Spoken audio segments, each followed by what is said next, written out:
పదే పదే మీరు 2 లక్షల ఉద్యోగాలు ఇస్తారన్నారు. ఎక్కడ పోయినా మీరు 2 లక్షల ఉద్యోగాలు? అసలు తెల్లారేయాలి కదా అధ్యక్ష. మీ ఉద్యోగాలు పోయిన దుఃఖంలో మీరున్నారేమో కానీ నిరుద్యోగ యువకులు ఆ దుఃఖంలో లేరు అధ్యక్ష. ఉద్యోగ అవకాశాలు కల్పించాలంటే దానికి ఒక ప్రాసెస్ ఉంటుంది అధ్యక్ష, ఒక విధానం ఉంటుంది. జస్ట్ లైక్ దట్ ఇట్లా చేయడానికి ఉండదు. గతంలో మీరు చేసినట్టు మేము చేయలేము. జిరాక్స్ సెంటర్లలో పల్లి బఠానీలు అమ్మినట్టు పరీక్షా పత్రాలు ఎక్కడ పడితే అక్కడ సంతలో సరుకులాక అమ్ముకునే విధానం మేము తీయదలుచుకోలేదు అధ్యక్ష. మా పేషీలలో ఉండేటోళ్ళు ఎవరు అట్లాంటి దాంట్లో లేరు అధ్యక్ష. మా పేషీలలో ఉండే వాళ్ళ బంధువులు ఎవరు ఇట్లాంటి కుంభకోణాలలో లేరు అధ్యక్ష. మేము మీలాగా కాదు, మీరు మీలాగా మమ్మల్ని ఎందుకు అనుకుంటున్నారు?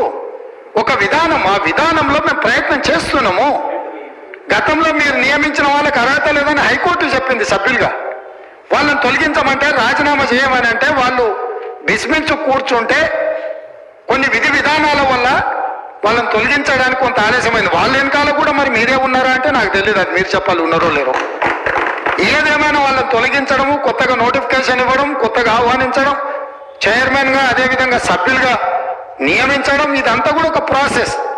ఇదే కాకుండా గతంలో ఇచ్చిన నోటిఫికేషన్లో కూడా ఎంతసేపు మీ ఉద్యోగాలను రెన్యువల్ చేసుకోవాలన్న ఆలోచనలో పడి ఆ తాపత్రయంలో మీరు వాళ్ళ ఉద్యోగ నియామకాలు చేపట్టకపోవడం వల్ల వైద్య ఆరోగ్య శాఖలో మీరు నియామకాలు చేపట్టకుండా వదిలేస్తే మేము వచ్చే సమస్యలు పరిష్కరించి పెద్దలు దామోదర్ రాజనరసింహ గారు మొట్టమొదట కార్యక్రమాన్ని చేపట్టి 6,956 స్టాఫ్ నర్సు ఉద్యోగాలు ఎల్బీ స్టేడియంలో నియామక పత్రాలు వాళ్ళకి అందజేసిన అధ్యక్ష. ఇది మా చిత్తశుద్ధి. అదేవిధంగా మొన్నటికి మొన్న సింగరేణి బొగ్గు గని కార్మిక సంఘంలో 2 సార్లు వాళ్ళే అధికారిక కార్మిక సంఘంగా ఎన్నికైన, కానీ ఏనాడు ఆ కార్మికుల బాగుల గురించి ఆలోచన చేయలే. అందులో కూడా ప్రశ్నా పత్రాలల్లా అదేవిధంగా ఇచ్చిన టెండర్లలో ఏం జరిగిందో భవిష్యత్తులో తేలుతుంది. కారుణ్య నియామకాలు కూడా చేపట్టలే. వాళ్ళ ఇంట్లో మాత్రం 4 ఉద్యోగాలు కారుణ్య నియామకాలు చేపట్టారు. వాళ్ళు ఉద్యోగాలతో ఉంటూనే ఉంటారు, రెన్యువల్స్ మీద రెన్యువల్స్ ఎక్స్పెక్ట్ చేస్తూనే ఉన్నారు. ఎంబడే మా బట్టి విక్రమార్క గారు ఆ కారుణ్య నియామకాల విషయంలో స్పష్టమైన నిర్ణయం తీసుకొని 441 కారుణ్య నియామకాలు మొన్నటికి మొన్న నక్లెస్ రోడ్లో అంబేద్కర్ సాక్షిగా ఉద్యోగ నియామకాలు చేపట్టిన అధ్యక్ష.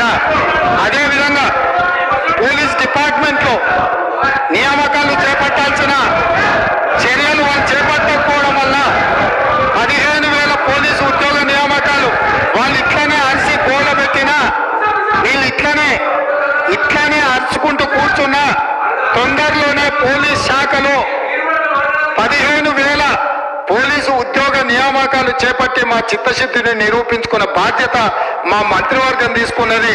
వాళ్ళు అరిసి కూడబెట్టిన చొక్కాలు చించుకున్న 15 రోజుల్లో వాళ్ళు అడ్డం పడ్డా సరే 15,000 నియామకాలు పోలీసులను చేపట్టి నిరుద్యోగ యువకులను ఆదుకునే బాధ్యత మేము తీసుకుంటాం అధ్యక్ష.